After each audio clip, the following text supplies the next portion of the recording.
بسم اللہ الرحمن الرحیم وبہ نستعین سبحانک لا علم لنا الا ما علمتنا انک انت العلیم الحکیم الحمد للہ رب العالمین والصلاة والسلام علی سید المرسلین وعلی آلہ وصحبہ اجمعین ومن تبعہم بإحسان الی یوم الدین اعوذ باللہ من الشیطان الرجیم بسم اللہ الرحمن الرحیم وَإِذْ أَخَذَ رَبُّكَ مِنْ بَنِي آدَمَ مِنْ ظُهُورِهِمْ ذُرِّيَّتَهُمْ وَأَشْهَدَهُمْ عَلَىٰ أَنفُسِهِمْ أَلَسْتُ بِرَبِّكُمْ قَالُوا بَلَىٰ شَهِدْنَا أَن تَقُولُوا يَوْمَ الْقِيَامَةِ إِنَّا كُنَّا عَنْ هَٰذَا غَافِلِينَ أَوْ تَقُولُوا إِنَّمَا أَشْرَكَ آبَاؤُنَا مِنْ قَبْلُ وَكُنَّا ذُرِّيَّةً مِنْ بَعْدِهِمْ أَفَتُهْلِكُنَا بِمَا فَعَلَ الْمُبْطِلُونَ۔ عزیز طلبہ، ہمارے پاس وقت تنگ ہے، موضوع اور مواد زیادہ ہے۔ آئیے مبحث ثانی اہل سنت والجماعت کی دین میں خصائص اور خصوصیات کا تذکرہ کرتے ہوئے دوسری مبحث میں ہم داخل ہو رہے ہیں۔ عنوان قائم کیا کہ عقیدے میں منہج سلف کا، ایک دین میں بتایا تھا کہ دینی طور سے عموم دین میں کیا خصوصیات ہیں، اب عقیدے میں سلف کے منہج کی کیا خصوصیات ہیں، امتیازات ہیں۔ سب سے پہلے عقیدہ توحید عنوان قائم کیا کہ پہلی خصوصیت یہ ہے کہ عقیدہ توحید انسانی زندگی کی اصل اور بنیاد ہے۔ دنیا میں انسان جو آیا اصلاً وہ توحید پر قائم تھا۔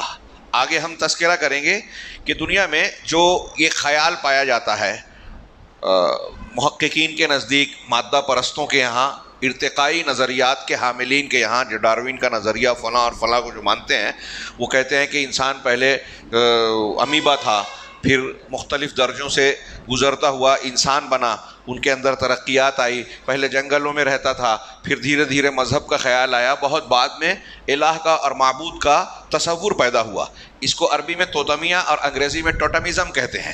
یہ ٹوٹمزم یہ تحقیق کے اعتبار سے غلط ثابت ہوا ہے، اور یہ پہلی بنیاد عقیدہ سلف کی یہ بنیاد بتا رہے ہیں کہ عقیدہ توحید جو ہمارے ایمان کی، دین کی جڑ اور بنیاد ہے، یہ انسانی زندگی کی اصل ہے۔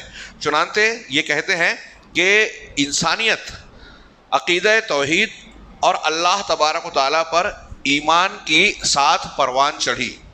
انسانیت کا آغاز جب ہوا تو اللہ کو ماننے والے اور ایمان کی بنیاد پر ہوا، اور یہی دین حنیف اور دین قیم ہے، سیدھا اور ایک رخ والا دین ہے۔ یہی دین فطرت ہے جس پر اللہ تعالیٰ نے لوگوں کو پیدا کیا۔ چنانچہ جب سے انسان دنیا میں پایا جاتا ہے، دنیا میں جب سے انسان کا وجود ہوا، پیدا ہوا، تب سے یہ عقیدہ توحید کا عقیدہ اور یہ ایمان موجود ہے، جیسا کہ اس بات پر قطعی اور یقینی دلیل قرآن کریم کی دلیل بتاتی ہے، جو تاریخ اور انسانیت کے علوم میں سب سے زیادہ قابل اعتماد مصدر ہے۔ یعنی جس بات پر یقین کیا جا سکتا ہے، قرآن سے زیادہ یقینی کوئی اور چیز نہیں ہو سکتی، وہ یہ بتاتا ہے کہ انسان جب شروع میں اس دنیا میں آیا تو وہ توحید پہ تھا۔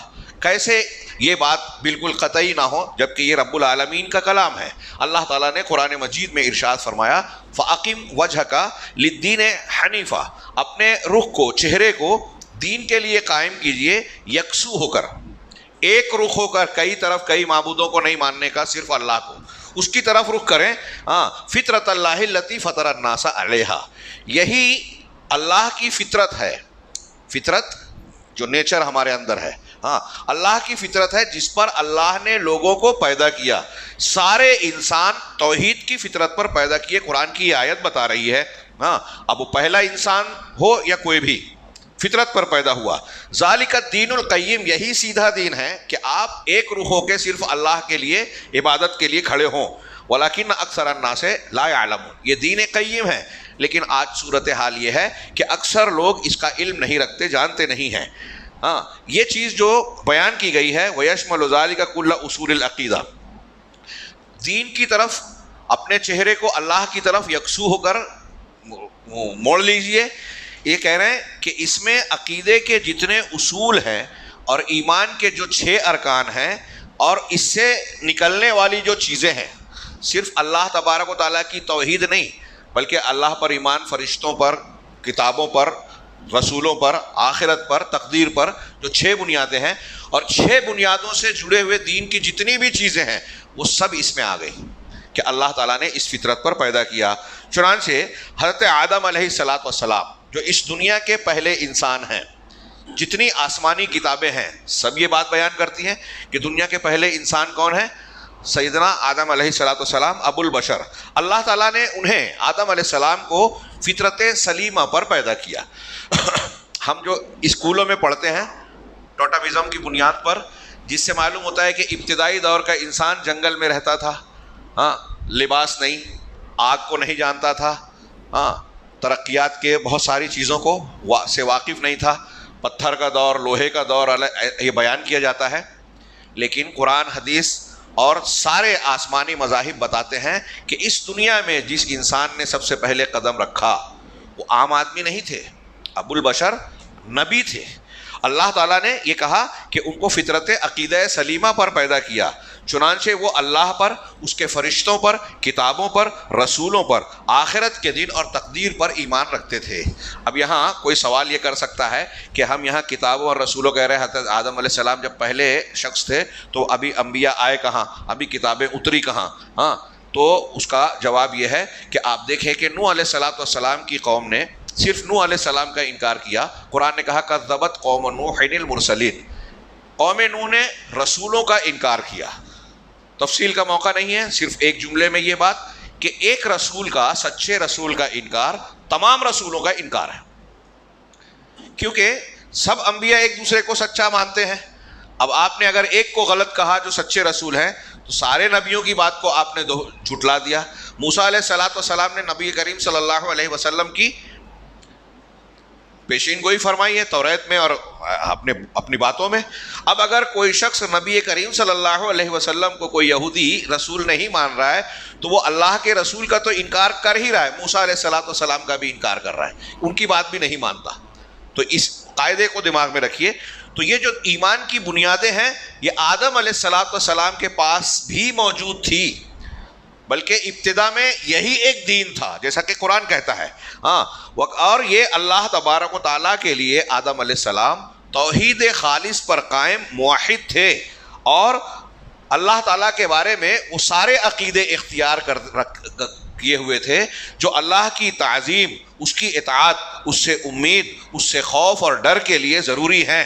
اللہ تبارک و تعالیٰ نے حضرت آدم علیہ السلام کو اپنے اخلاص والے بندوں میں چن کر رکھا تھا۔ اللہ کا فرمان ہے ان اللہ اصطفیٰ آدم و نوح و آل ابراہیم و آل عمران علی العالمین۔ اللہ نے چن لیا، منتخب کر لیا، چوائس کر لیا، آدم کو، نوح کو اور ابراہیم کو، آل ابراہیم کو اور آل عمران کو تمام جہانوں پر۔ اس میں آپ دیکھیں کہ دنیا کے پہلے انسان کے بارے میں اللہ کہہ رہا ہے کہ ان کو چن لیا، وہ سچائی پر تھے، صحیح عقیدے پر تھے۔ یہ بات دماغ میں، چونکہ آپ اسکول کالج میں جو کورسز پڑھتے ہیں اس میں ٹوٹمزم والی نظریے پڑھتے ہیں، ارتقائی نظریے پڑھتے ہیں، تو یہ دماغ میں رکھیں کہ وہ صحیح نہیں ہیں۔ کہہ رہے ہیں کہ اللہ تبارک و تعالیٰ نے آدم علیہ السلام کو یہ شرف بخشا کہ فرشتوں کو حکم دیا کہ آپ کا سجدہ کریں۔ قال تعالیٰ وَإِذْ قُلْنَا لِلْمَلَائِكَةِ اسْجُدُوا لِآدَمَ فَسَجَدُوا إِلَّا إِبْلِيسَ أَبَىٰ وَاسْتَكْبَرَ وَكَانَ مِنَ الْكَافِرِينَ۔ آیت کا ترجمہ کرنے کی میں ضرورت نہیں سمجھتا، آپ جانتے ہیں کہ جب ہم نے فرشتوں سے کہا کہ سجدہ کرو، سب نے سجدہ کیا سوائے ابلیس کے۔ اسی طریقے سے حضرت آدم علیہ السلام ہی نہیں، آپ کے بعد جو آپ کی ابتدائی اولادیں تھیں، حابیل، قابیل اور دوسرے لوگ، اس کے بعد جو نسل پیدا ہوئی وہ بھی دین قیم پر تھی، یعنی توحید پر تھی۔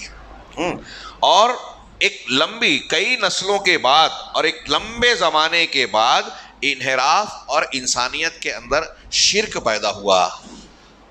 میں پھر سے دہراؤں کہ ہم جو نصاب کی کتابوں میں یا جدید دور کے محققین یورپ اور امریکہ کے جو لوگ مادہ پرست سائنٹسٹ ہیں ان کی تحقیقات جب پڑھتے ہیں تو وہ ایسا شو کرتے ہیں، بیان کرتے ہیں کہ دنیا میں پہلے شرک تھا، لوگ دیوی دیوتا کی، مظاہر قدرت کی، سورج چاند ستاروں اور فلاں کی پوجا پاٹ کرتے تھے، اور اس کو بھی کیسے شروعات ہوئی وہ ٹوٹمزم والے الگ الگ ڈھنگ سے لوگ بیان کرتے ہیں۔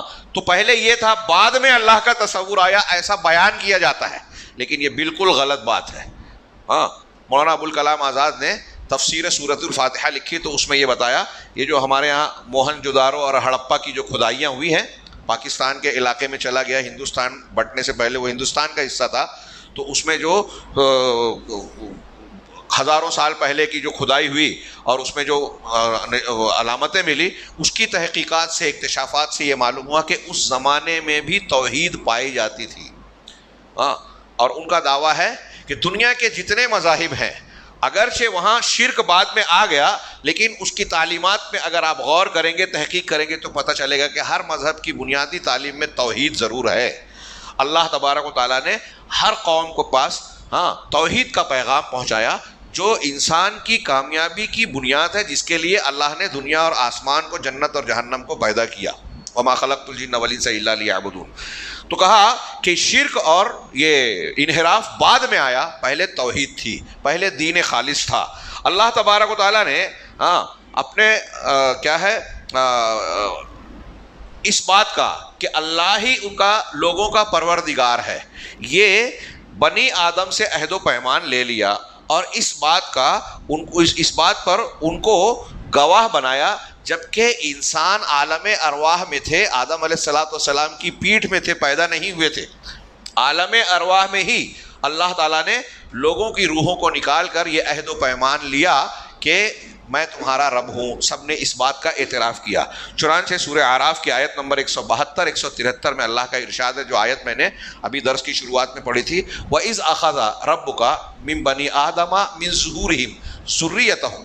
جب اللہ تبارک و تعالیٰ نے، تمہارے پروردگار نے بنی آدم سے ان کی پیٹھوں سے، پشت، ان کی پیٹھ سے، پشت سے جو ہے ان کی ذریت کو نکالا. یہاں ایک لمبا چوڑا اختلاف ہے، علمی بحث ہے کہ یہاں مراد آدم کی پیٹھ ہے یا لوگوں کی پیٹھ ہے.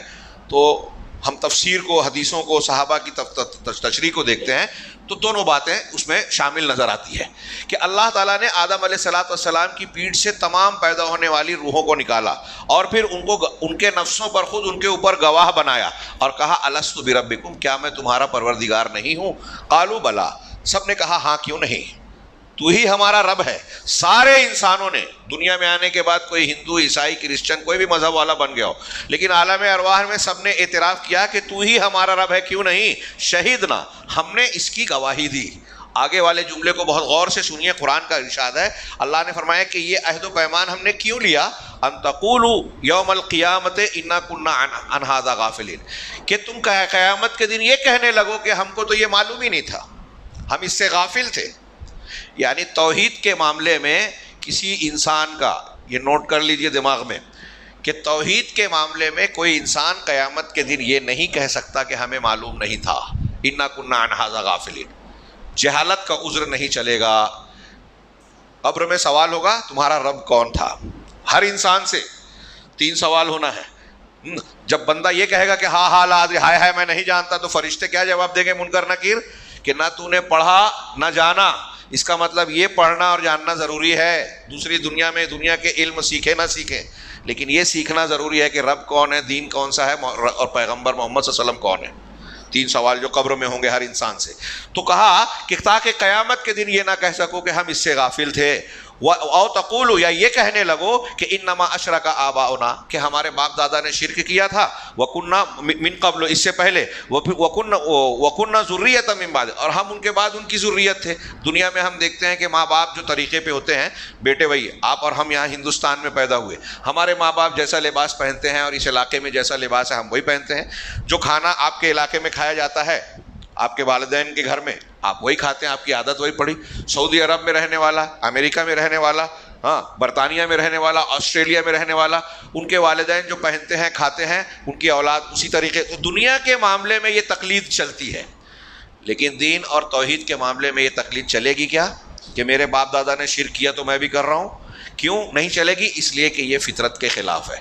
اور میں اس کو سمجھانے کے لیے بھی کہتا ہوں کہ دنیا کے بھی فیشن میں بچہ، نئی نسل بولتی ہے کہ ارے ابا کا ٹائم پرانا تھا، اولڈ فیشن ہے وہ، اب نیا فیشن ہمارے ٹائم میں یہ ہے. ابھی بال وہ جو ہے وہ پرندے کے گھونسلے کے جیسا چل رہا ہے آج کل. کتنا بھی برا لگتا ہے لیکن آج کا اور نیو فیشن وہی ہے، اسٹائل ہے. تو دنیا کے معاملے میں جہاں آپ باپ دادا کے طریقے پہ چلیں تو کوئی نہیں ہے. آپ کے والدین جو لینگویج بولتے ہیں آپ وہی لینگویج بولتے ہیں، یہاں چل جائے گا. یہ دین میں نہیں چلے گا، کیونکہ یہ فطرت میں اللہ نے رکھا ہے، اس کے خلاف ہے، اور سارے پروفز دلیلیں اس کے خلاف ہیں۔ تو قیامت کے دن تم یہ نہیں کہہ سکتے کہ ہمارے باپ دادا نے شرک کیا تھا اور ہم ان کے بعد ذریت کمزور اولاد تھے، تو جیسے باپ دادا نے کیا ویسا ہی کر رہے ہیں۔ افتہلکنا بما فعل المبطلون، تو قیامت کے دن تم یہ نہ کہو کہ تو اے اللہ ہم کو ہلاک کر رہا ہے اس عمل کی وجہ سے جو باطل پرستوں نے کیا، باپ دادا نے کیا اور ان کے بعد ہم ان کی ذریت تھی اس لیے ہم نے بھی شرک کیا، تو ان کے عمل کی وجہ سے تو ہم کو عذاب دے رہا ہے۔ قیامت کے دن یہ نہیں کہہ سکتے۔ اس آیت کے جو دو ٹکڑے ہیں کہ ہم غافل تھے یہ نہیں کہہ سکتے، باپ دادا نے کیا یہ نہیں کہہ سکتے، تو پہلے جملے سے جہالت عذر نہیں بنے گی۔ عقیدے کے بارے میں دماغ میں رکھیں، عقیدے میں جاہل ہونا نہیں چلے گا۔ ہاں، آپ کے ہمارے یہاں جو حنفی دیوبندی مقلدین پائے جاتے ہیں نا، ان کے یہاں بھی مسلک میں یہ لکھا ہوا ہے، بریلوی ہوں یا دیوبندی دونوں مانتے ہیں کہ عقیدے میں تقلید جائز نہیں ہے۔ امام قرطبی مالکی مسلک کی طرف نسبت کرتے ہیں، انہوں نے اس آیت کے بعد لکھا کہ اس آیت سے یہ ثابت ہوتا ہے کہ عقیدے میں تقلید نہیں چلے گی۔ ہاں، اس لیے کسی حنفی دیوبندی وغیرہ سے بات ہو تو آپ یہ کہیے، جب وہ آپ کو غیر مقلد کا الزام طعنہ دیتا ہے تو آپ ان سے پوچھیے کہ عقیدے میں آپ تقلید کرتے ہو کہ تقلید نہیں کرتے ہیں۔ ہاں، اگر وہ بولے گا تقلید کرتے ہیں تو آیت کے خلاف ہے، ان کے مسلک کے خلاف ہے، اور اگر بولے گا تقلید نہیں کرتے تو وہاں وہی سوال کیجئے جو ہم سے کرتا ہے کہ آپ غیر مقلد ہیں کیا؟ کیسے آپ سمجھتے ہیں؟ آپ جاہل ہیں تو کیسے عقیدہ سمجھیں گے؟ جاہل سے جاہل ہو، عقیدے کی باتیں صاف ہے، اس سے یہ معلوم ہوتا ہے۔ اس کو سیکھنا پڑے گا، جاننا پڑے گا، علماء کی طرف رجوع کرنا پڑے گا۔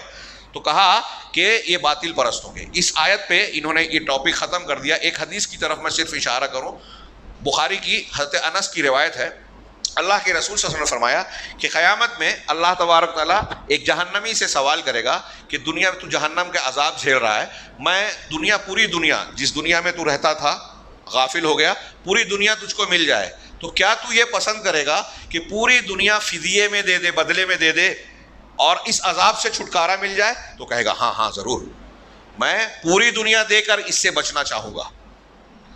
تو اللہ تبارک و تعالیٰ کہے گا کہ نہیں، تو جھوٹا ہے، جھوٹ بول رہا ہے، میں نے تجھ سے اس سے بہت ہلکی چیز کا مطالبہ کیا تھا دنیا میں جب پیدا کیا، تو بہت کم چیز مانگی تھی، وہ کیا تھی؟ جبکہ تو آدم کی پیٹھ میں تھا۔ یہ دیکھیے، آدم کی پیٹھ سے نکالا، یہ صحیح بخاری کی حدیث ہے، اس کی شرح ہو رہی ہے کہ آدم کی پیٹھ میں تھا تبھی میں نے تجھ سے یہ عہد و پیمان لے لیا تھا، یہ بات مانگی تھی کہ میرے ساتھ شرک نہیں کرنا، لیکن تو نے مانا نہیں، شرک کیا، اس لیے اب جہنم میں جلنا پڑے گا۔ شرک اکبر پر مرنے والا انسان کبھی جہنم سے نہیں نکلے گا، ہم یہ جانتے ہیں۔ اس سے یہ پتہ چلا، انہوں نے پہلا ٹاپک جو بتایا، ثابت کیا، بیان کیا کہ انسان کے تاریخ میں توحید اول ہے، توحید اصل اور بنیاد ہے، توحید کے علاوہ شرک اور انحراف جو ہے وہ بعد میں آیا۔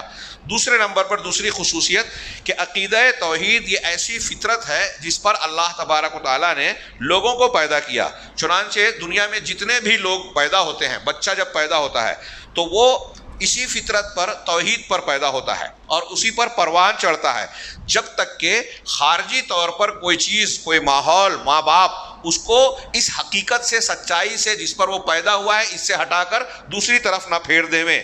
چنانچہ یہ تربیت کا ماحول ہے، والدین کا ماحول ہے، جو انسان کو توحید سے ہٹا کر گمراہی کی طرف، شرک کی طرف، کفر کی طرف لے جاتے ہیں، یا پھر کچھ خواہشات، شیطان کے وساوس، باطل پرستوں کے شبہات ہیں، اس میں پڑھ کر کچھ لوگ حقیقت سے ہٹ کر غلط چیزوں پر چلے جاتے ہیں، یا پھر کچھ لوگ دنیا کی شہوتوں اور خواہشات کے پیچھے پڑھ کر جو ہے راستے سے بھٹک جاتے ہیں۔ جیسا کہ اللہ تبارک و تعالیٰ نے خود حدیث قدسی میں ارشاد فرمایا کہ میں نے اپنے بندے کو، تمام کے تمام لوگوں کو حنفا، ایک رخا پیدا کیا تھا، انی خلقت عبادی حنفاء کلہم، تمام بندوں کو میں نے جو پیدا کیا تو یک رخا بنایا، سب اللہ کو ماننے والے، ان کے دل میں اللہ تھی۔ یہاں پچھلی والے جو مضمون ہم نے پڑھا کہ آدم کی پیٹھ سے نکالا اور عہد و پیمان لیا، وہاں کچھ لوگ سوال اٹھاتے ہیں کہ قیامت کے دن یہ نہ کہہ سکو کہ ہم کو معلوم نہیں۔ تو دنیا میں یاد ہے کیا آپ کو، ہم کو، کسی کو یاد ہے کہ قیامت اللہ تعالیٰ نے ہم کو آدم کی پیٹھ سے نکالا تھا، عہد و پیمان لیا تھا؟ یاد نہیں ہے۔ کسی کو یہ یاد ہے کہ میں ماں کے پیٹ میں تھا؟ آپ کو اور ہم میں سے یہاں جتنے بیٹھے ہیں، کسی کو یہ یاد ہے ماں کے پیٹ میں تھے اور اس 9 مہینے میں ہم پر کیا گزری، کچھ تکلیف آئی تھی، کچھ ٹینشن ہوا تھا؟ ہاں، یاد ہے؟ نہیں نا؟ تو کیسے ہم مانتے ہیں؟ کیا ہم کو یاد نہیں ہے اس لیے ہم اس بات کا انکار کر دیں کہ میں ماں کے پیٹ میں تھا ہی نہیں، یہ بولیں گے؟ تھے نا، یہ پروسیجر ہمیں دکھ رہا ہے، اور پھر دنیا کے لوگوں نے بتایا کہ یہی آپ کی ماں ہے، یہی آپ کے باپ ہے، تو ہم اسی کو، ماں کو ہی والدہ کہتے ہیں، امی کہتے ہیں، ہاں، کسی دوسری کو نہیں کہتے۔ ہمیں یاد نہیں کہ ہم اس ماں کی پیٹ میں جو ہے جنمے ہیں، لیکن ہم اسی کو ماں کہتے ہیں۔ کیوں؟ اس لیے کہ اعتماد والے لوگوں نے اور خبروں نے ہم کو بتایا۔ تو ایسے ہی اللہ تعالیٰ نے پیٹ سے نکالا تھا اور ہم سے عہد و پیمان لیا تھا، یہ قرآن بتا رہا ہے، اللہ کا کلام بتا رہا ہے، رسول بتا رہے ہیں، اس لیے ہم مانتے ہیں، نمبر ایک۔ دوسری بات کہ ہمیں یاد نہیں ہے، اس لیے ایک دم ایگزیکٹلی یاد نہیں ہے، اس لیے کہ ایک تو یہ جنم کا فرق ہے، دوسرا یہ کہ یہ دنیا دارالامتحان ہے۔ اگر سب کو یہ پکا یاد ہوتا اور سب اسی پہ رہتے تو امتحان کہاں رہتا۔ تیسری چیز یہ کہ جو ابھی ہم پڑھ رہے ہیں کہ اللہ تعالیٰ نے فرمایا کہ ہر بچہ جو ہے کو حنفا پیدا کیا۔ ہم نے جو آدم علیہ السلام کی پیٹھ سے نکل کر عہد و پیمان کیا تھا، اسی کا اثر ہے کہ جب دنیا میں آئے تو ہمارے دل کے اندر توحید موجود ہے۔ دنیا کا کتنا بڑا بھی مشرک ہو، آپ اس سے اگر گفتگو اور بحث کرو گے تو وہ اپنے جس کی عبادت کرتا ہے نا، اس کے بارے میں شک شبے کا اظہار کرے گا کہ دل مطمئن نہیں ہے، یا کچھ نہ کچھ کو کھٹک پیدا ہوتی ہے۔ کیوں؟ اس لیے کہ فطرت کے اندر توحید ہے۔ ہم آگے بڑھتے ہیں۔ اللہ تعالیٰ کا ایک قول کہ میں نے اپنے سارے بندوں کو حنفا یک رخا بنایا اور شیاطین ان کے پاس آئے، وَإِنَّهُمْ أَتَتْهُمُ الشَّيَاطِينُ، ان کے پاس شیاطین آئے، فَاجْتَالَتْهُمْ عَنْ دِينِهِمْ، ان کو ان کے دین سے ہٹا دیا۔ اجتالا کہتے ہیں ارادے سے پھیر دینا، بہکانا، تو شیاطین نے ان کو ان کے دین سے بہکا دیا، صحیح راستے سے جو جس پر پیدا ہوئے دل کے اندر جو توحید ہے اس سے ہٹا دیا۔ وحرمت علیہم ما احللت لہم، اور ان شیاطین نے ان پر وہ چیزیں حرام کر دی جو میں نے حلال کی تھی۔ وامرتہم، اور انہیں اس بات کا حکم دیا، ان یشرکوا بی ما لم انزل بہ سلطانا، کہ میرے ساتھ اس کو شریک ٹھہرائیں جس کی میں نے کوئی دلیل نہیں اتاری۔ یہ حدیث قدسی ہے جس کو صحیح مسلم میں امام مسلم رحمہ اللہ نے نقل کیا، لمبا چوڑا حوالہ ہے، میں پورا نہیں پڑھتا تاکہ وقت بچے۔ آگے رسول اللہ صلی اللہ علیہ وسلم نے ایک دوسری حدیث میں ارشاد فرمایا جو بخاری مسلم کی بہت مشہور حدیث ہے کہ ما من مولود الا یولد علی الفطرہ، کہ کوئی بھی بچہ نہیں ہے مگر وہ فطرت پر پیدا کیا جاتا ہے۔ ہر بچہ فطرت پر پیدا ہوتا ہے، چنانچہ اس کے ماں باپ اسے فَأَبَوَاهُ يُهَوِّدَانِهُ أَوْ يُنَصِّرَانِهُ أَوْ يُمَجِّسَانِهُ، اس کے ماں باپ اس کو یہودی بناتے ہیں، نصرانی بناتے ہیں، یا پھر مجوسی بناتے ہیں، جیسے ماں باپ ہیں ویسے دیکھیے یہاں یہ نہیں کہا کہ اس کے ماں باپ مسلمان بناتے ہیں، کیونکہ مسلمان تو پیدا ہوا، توحید پر تو پیدا ہوا۔ ایک یہودی ماں باپ بناتے ہیں، اس کا مطلب بچے کا دماغ بنانے میں، بچے کے مذہب کی تعیین کرنے میں سب سے گہرا اثر ماں باپ کا ہوتا ہے۔ تربیت میں اس سے یہ بھی پتہ چلتا ہے، ماں باپ اسے یہودی، نصرانی، مجوسی جو ماحول پایا وہ اختیار کر لیا، ہاں، یہ مذاہب اختیار۔ یہاں اصل ہمارا پڑھنے کا کیا ہے کہ اللہ تعالیٰ جب بچے کو پیدا کرتا ہے تو وہ کسی بھی گھر میں پیدا ہو، وہ فطرت پر یعنی اسلام پر ہوتا ہے۔ یہ دنیا کے ہر بچہ جو ہندو گھر میں پیدا ہو رہا ہے، عیسائی گھر میں پیدا ہو رہا ہے، جین گھر میں، بدھ گھر میں، ہر بچے کے لیے یہ بات کہی ہے اللہ کے رسول نے، ہر بچہ فطرت پر پیدا ہوتا ہے۔ چنانچہ عقیدہ توحید، خیر، صلاح، یہ آدم علیہ السلام سے لے کر آج تک جتنی بھی نسل اور جتنے بھی انسان پیدا ہوئے ہیں سب کی اصل اور فطرت میں شامل تھا، ان کے دل میں وہی بات تھی، اور یہ سب کے سب پیدائشی طور پہ دنیا کا ہر انسان توحید خالص پر ہوتا ہے، مومن ہوتا ہے، اور آگے ایک جملہ بولوں، اہل حدیث ہوتا ہے، یعنی اللہ کو ماننے والا، رسول کو ماننے والا۔ اور رہا شرک، گمراہی اور جو ہے انحراف، تو یہ انسانیت پر طاری ہوئے ہیں، بعد میں آئے ہیں۔ شرک ابتدا سے نہیں ہے، گمراہی شروع سے نہیں ہے، یہ بعد میں آئی ہے، پہلے توحید تھا۔ توحید سبقت رکھتی ہے شرک پر، یہ اچھی طرح دماغ میں رکھیے۔ اور ابن عباس رضی اللہ تعالیٰ عنہ سے صحت کے اور یہ جو شرک ہے یہ حضرت آدم علیہ السلام کے دنیا میں آنے کے بعد ایک لمبی مدت کے بعد اور بتدریج کئی نسلیں گزرنے کے بعد پیدا ہوئی۔ حضرت ابن عباس رضی اللہ تعالیٰ عنہ سے صحیح بخاری میں یہ روایت ہے، حضرت ابن عباس کہتے ہیں کہ نوح علیہ السلام اور آدم علیہ السلام کے بیچ میں 10 قرنیں تھیں، 10 نسلیں تھی کہیے، یا 10 صدیاں کہہ لیجئے، قرون کا لفظ ہے کہ کانا بین نوح و آدم 10 قرون، حضرت آدم اور حضرت نوح علیہ الصلوۃ والسلام کے درمیان 10 کیا تھی نسلیں، قرون، 10 صدیاں یا 10 نسلیں تھی.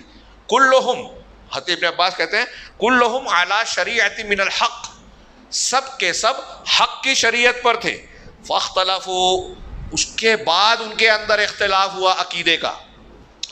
فبعث اللہ النبیین مبشرین و منذرین، چنانچہ اللہ تعالیٰ نے اس کے بعد جب اختلاف ہوا تو بشارت دینے والے اور ڈرانے والے انبیاء کو بھیجا. اللہ تعالیٰ نے نبیوں کو بھیجا کہ وہ توحید کو اختیار کرنے والوں کو بشارت دیں اور شرک اور گمراہی اختیار کرنے والوں کو ڈرائیں، تنبیہ کریں.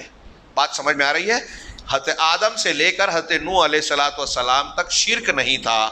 نوح علیہ السلام کی قوم سے پہلے تک دنیا میں انسانوں کے اندر اگر کوئی گناہ تھا تو قتل، چوری، ایک دوسرے کے ساتھ ظلم و زیادتی، جیسے قابیل نے حابیل کا قتل کیا، اس قسم کے جرائم تھے. شرک نہیں تھا. شرک کا آغاز قوم نوح سے ہوا، جیسا کہ اس بات پر بھی حضرت ابن عباس رضی اللہ تعالیٰ عنہ اور دوسرے لوگوں کے اقوال ثابت ہیں. اسی کی طرف قرآن میں اللہ تعالیٰ کا یہ ارشاد بھی اشارہ کرتا ہے. سورہ بقرہ میں آیت نمبر 213 میں اللہ نے فرمایا کان الناس امۃ واحدہ فبعث اللہ النبیین مبشرین و منذرین، کہ ساری کے ساری امت، لوگ جو انسان، سارے کے سارے انسان ایک ہی امت تھے، ایک جماعت تھے. پھر اللہ تبارک و تعالیٰ نے جب وہ ایک جماعت سے الگ الگ ہوئے تو پھر ان کے اندر اللہ نے رسولوں کو مبشر اور منذر بنا کر بھیجا. یعنی یہ سب کے سب حق اور ہدایت پہ تھے، اس لیے ایک ہی امت تھے. علی دین واحد، ایک ہی دین پر تھے ابتدائی امر میں. پھر بعد میں ان کے اندر اختلاف ہوا. ایسی ہی تفسیر اس آیت کی اکثر سلف نے کی ہے. نیچے حوالے دیے ہیں، میں حوالے چھوڑ کر آگے بڑھتا ہوں. نوح علیہ الصلوۃ والسلام کے زمانے میں ہی شرک کا آغاز ہوا. آپ نے اس کی تفصیل کتاب التوحید وغیرہ میں پڑھی ہوگی، علماء سے سنی ہوگی کہ جب کچھ نیک لوگ ود، سوا، یغوث، یعوق، نصر، جن کا نام جو ہے سورہ نوح میں ہے، 5 لوگوں کا نام، ان کی جلدی جلدی موت ہو گئی تو شیطان نے آ کے قوم کے لوگوں سے کہا کہ یہ اچھے لوگ تھے، ان کی یادگار کے طور پر تصویر بنا لو، مجسمے بنا لو. تو انہوں نے کہا ہاں برابر. یہ دیکھیے بزرگوں کے تعلق سے غلو اور ان کی محبت میں حد سے آگے بڑھ جانا. انہوں نے کیا، تصویریں بنا لی. ابھی ان کی پوجا پاٹ نہیں کی تھی. جب وہ نسل گزر گئی، اگلی نسل آئی تو شیطان نے آ کے کہا کہ تمہارے باپ دادا ان کا وسیلہ لگا کر اللہ سے مانتے تھے، ان کی عبادت کرتے تھے. تو حضرت ابن عباس کہتے ہیں کہ جب علم بھلا دیا گیا، زمانہ گزرا، علم بھلا دیا گیا تو ان بتوں کی، ان تصویروں کی عبادت شروع ہو گئی. یہ روئے زمین پر انسانی تاریخ میں پہلا شرک تھا جو قوم نوح میں پیدا ہوا. یہ دماغ میں رہے. تو قوم نوح میں شرک رائج ہوا، چنانچہ وہ اللہ کے علاوہ بتوں کی عبادت کرنے لگے. اسی لیے اللہ تبارک و تعالیٰ نے قوم نوح کے بارے میں فرمایا وَلَقَدْ أَرْسَلْنَا نُوحًا إِلَىٰ قَوْمِهِ أَنْ إِنِّي لَكُمْ نَذِيرٌ مُّبِينٌ، کہ ہم نے نوح کو ان کی قوم کی طرف بھیجا.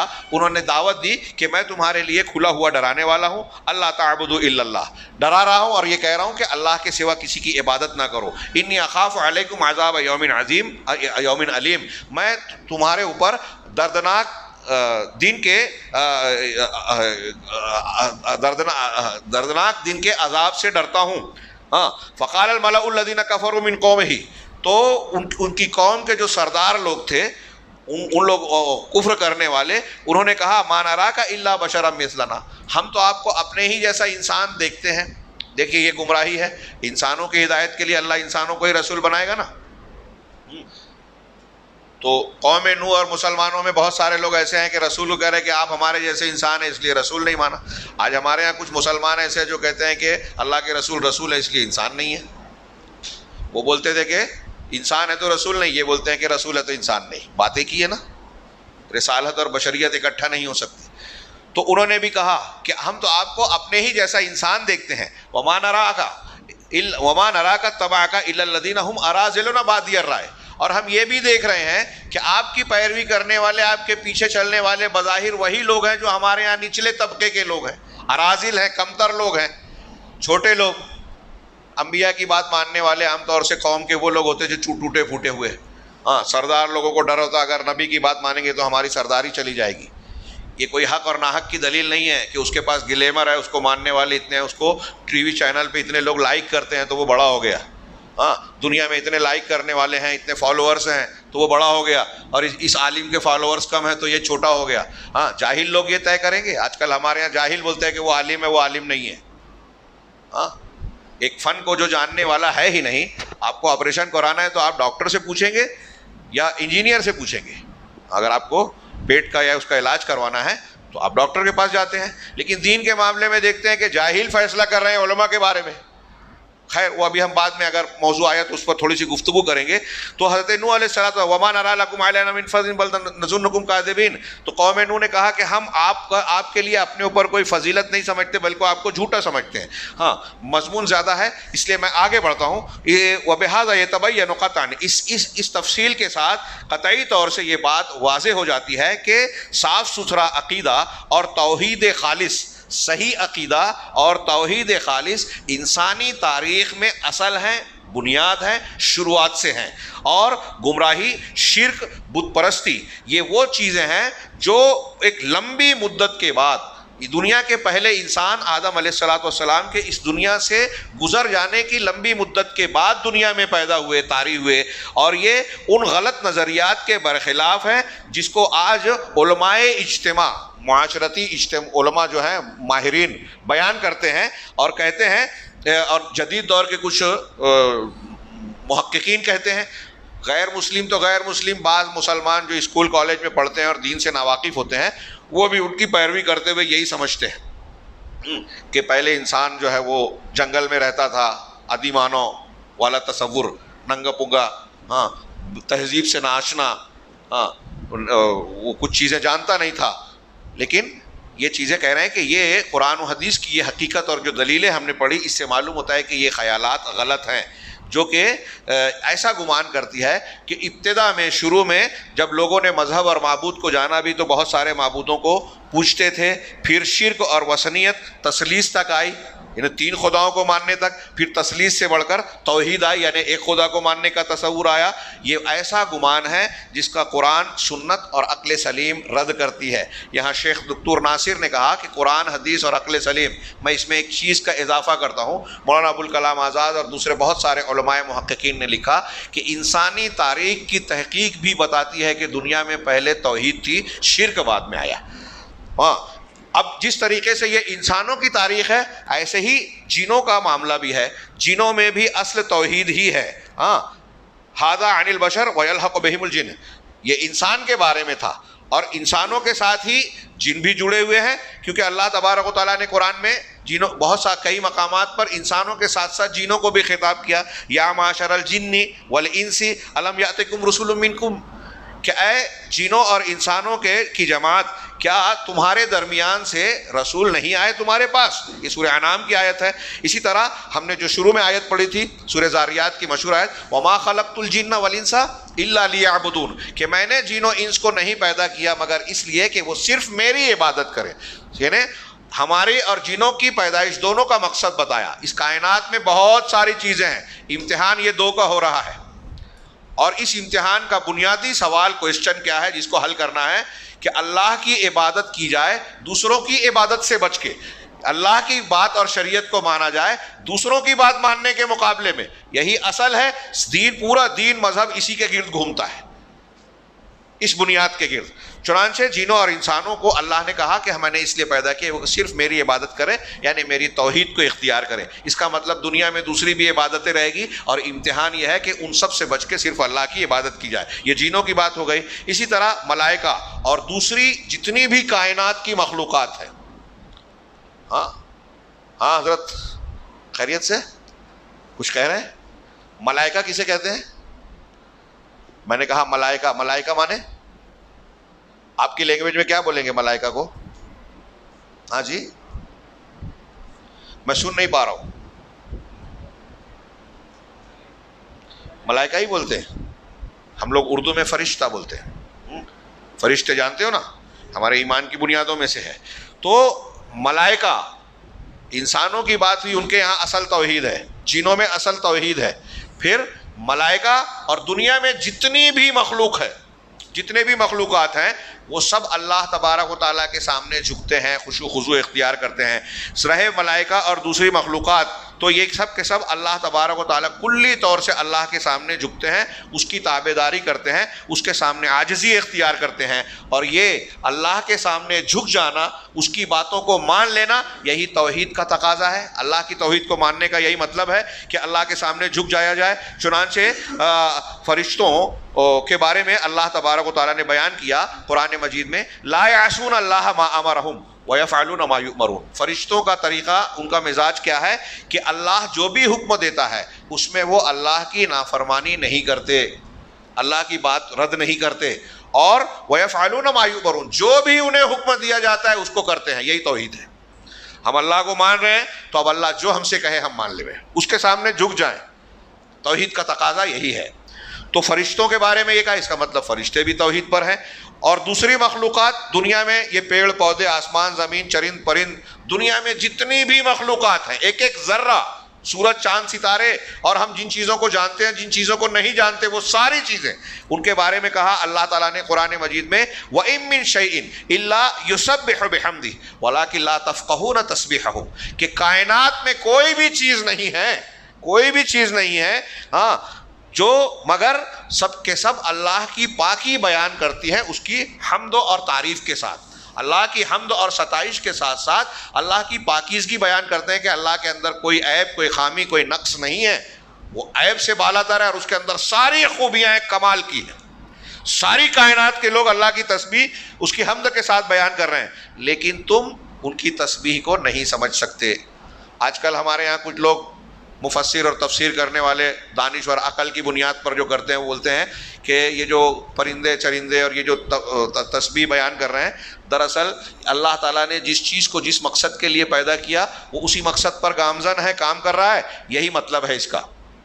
اگر یہی مطلب ہوتا، یہ مطلب اگر مان لیں تو اس کا مطلب آپ سمجھ گئے نا. جو بیان کر رہا ہے کہ اس کا یہ مطلب ہے تو وہ مطلب سمجھ گیا نا. اور قرآن کیا کہہ رہا ہے کہ تم ان کی تسبیح کو نہیں سمجھ پاتے، اور یہ کہہ رہا ہے کہ میں سمجھ لیا. اللہ کہہ رہا ہے کہ آپ نہیں سمجھتے، کس کی بات مانیں گے؟ وہ خضوع تو کر رہا ہے جس کام کے لیے جس کو پیدا کیا اللہ نے پیدا، لیکن وہ جو تسبیح بیان کر رہے ہیں، اللہ کی حمد بیان کر رہے ہیں، وہ ہم نہیں سمجھ پا رہے ہیں. ہاں، ساری کائنات اللہ تعالیٰ کی تسبیح اور پاکی بیان کرتی ہے. چنانچہ اہل سنت والجماعت کا عقیدہ اس حساب سے دیکھیے، یہ کتنی پیاری بات بیان کی دکتور ناصر نے، کہ انسان کی اصل توحید ہے، جنوں کی اصل توحید ہے، فرشتوں کی اصل توحید ہے، کائنات کی جتنی بھی چیز، نباتات، جمادات، پیڑ پودے، پرندے چرندے، پانی میں رہنے والے، سب کی اصل توحید ہے. سب اللہ کی تسبیح بیان کر رہے ہیں، حمد کر رہے ہیں. چنانچہ اہل سنت والجماعت کا جو ہمارا عقیدہ ہے، یہ وہ عقیدہ ہے جس پر اللہ نے تمام انسانوں کو پیدا کیا. اس لیے کہ اہل سنت والجماعت جب یہ عقیدہ اختیار کرتے ہیں تو اس میں اللہ تعالیٰ کی اتباع، اقتداء اور اللہ تعالیٰ کی ہدایت کو اختیار کرنا، اس کے رسول صلی اللہ علیہ وسلم کے طریقے کو اختیار کرنا شامل ہے، اور اس طریقے پر جس پر اس امت کے سلف ہیں. اور یہ سارا معاملہ اور طریقہ یا دین یا منہج جو ہے، یہ وحی، فطرت اور عقل سلیم سے لیا ہوا ہے. اللہ کی وحی سے لیا ہوا ہے، ہاں، فطرت سے لیا ہوا ہے اور عقل سلیم سے لیا ہوا ہے، اور قویم سیدھی سادی ہدایت ہے. یہی کتنا بہترین یہ مشرب ہے، کتنا بہترین یہ طریقہ ہے، دنیا میں اس کی کوئی مثال نہیں ہے. رہے دوسرے عقیدے، دوسرے مذاہب لے لو، یا اہل سنت والجماعت سے ہٹ کر خارجیت لے لو، صوفیت لے لو، رافضیت لے لو، اشعریت، ماتریدیت، جہمیت، قدریت، جتنے فرقے بدعت والے پیدا ہوئے، یہ جتنے بھی ہیں، یہ سب اوہام ہیں، اندازے ہیں جو انسانی فطرت کو جو ہے اندھا بناتے ہیں اور عقلوں کو حیرت میں ڈالنے والے ہیں. تفصیل کا موقع نہیں ہے، آگے بڑھتے ہیں. ہاں، تیسرے نمبر پر اہل سنت والجماعت کے عقیدے کی خصوصیت بیان کی کہ عقیدہ توحید یہ تمام رسولوں کی دعوت ہے، تمام رسولوں کی. اس کو انہوں نے کسی قدر تفصیل سے بیان کیا، اور اس کے ضمن میں بعض تفصیلات ایسی ہیں جو عام طور سے لوگ بیان نہیں کرتے. میں چاہتا تھا کہ بیان کر دوں، لیکن اس کو اختصار کروں گا کہ تمام کے تمام، یہ کوئی معمولی بات نہیں ہے. دنیا میں جتنے پیغمبر آئے، جتنے رسول آئے، سب کی دعوت کی بنیاد توحید ہے. صرف یہ ایک بات، اور عقیدہ توحید سے متعلق فضیلت میں ہم جو چیزیں پڑھ رہے ہیں، یہ اس کی امپورٹنس، اہمیت بتانے کے لیے کافی ہے. جتنے پیغمبر آئے سب کی بنیاد توحید ہے. کتنی اہم چیز ہے. اور اس سے یہ بھی پتہ چلتا ہے کہ توحید جو ہے وہ انسانی زندگی کو سنوارنے کے لیے جڑ کی حیثیت رکھتی ہے. آپ کی توحید صحیح ہو گئی آپ کی پوری زندگی صحیح ہوگی، یہ آگے آئے گا. ہاں تو کہہ رہے ہیں کہ تمام رسولوں کی دعوت متفقہ طور پہ ایک ہی دعوت تھی، اور وہ یہ تھی کہ اللہ کی عبادت کی طرف لوگوں کو بلانا اور اس بات کی دعوت دینا کہ اس کا کوئی شریک نہیں ہے، اس کے ساتھ شرک نہ کیا جائے، شرک سے بچا جائے. اور اسی طریقے سے توحید کے ساتھ ساتھ ایمان کے جو ارکان ہیں اور عقیدے کے جو دوسرے امور ہیں، ہاں ان سب میں انبیاء کرام متفق ہیں. اللہ پر ایمان، فرشتوں پر ایمان، آخرت پر ایمان، تقدیر پر ایمان، تمام رسولوں کی شریعت میں سب ایک جیسا ہے. عقیدے کی جتنی باتیں اس میں کوئی چینج نہیں ہے. ہاں ان کی شریعتیں، شرائع یہ الگ الگ ہیں. اس کی تفصیل دوسری کتابوں میں ہے، نیچے شیخ نے حوالہ دیا آپ دیکھ سکتے ہیں.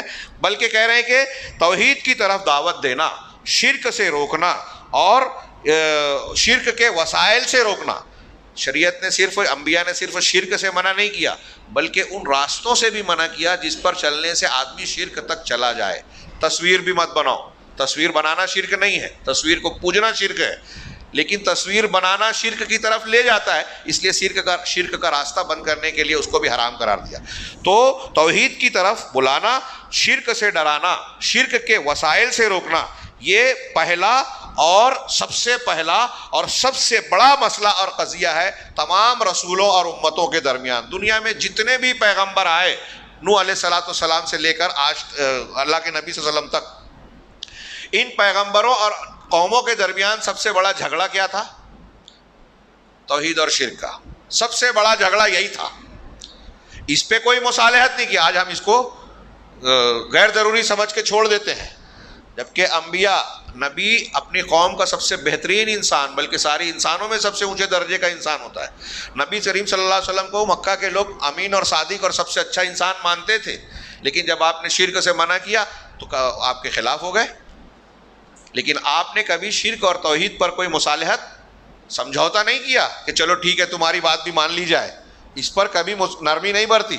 اس سے معلوم ہوا کہ شرک اور توحید والا معاملہ اصل جھگڑا تھا پیغمبروں اور رسولوں، ان کی امتوں کے درمیان. اللہ تعالیٰ نے قرآن میں فرمایا وَمَا أَرْسَلْنَا مِن قَبْلِكَ مِن رَسُولٍ إِلَّا نُوحِي إِلَيْهِ أَنَّهُ لَا إِلَهَ إِلَّا أَنَا فَاعْبُدُونِ.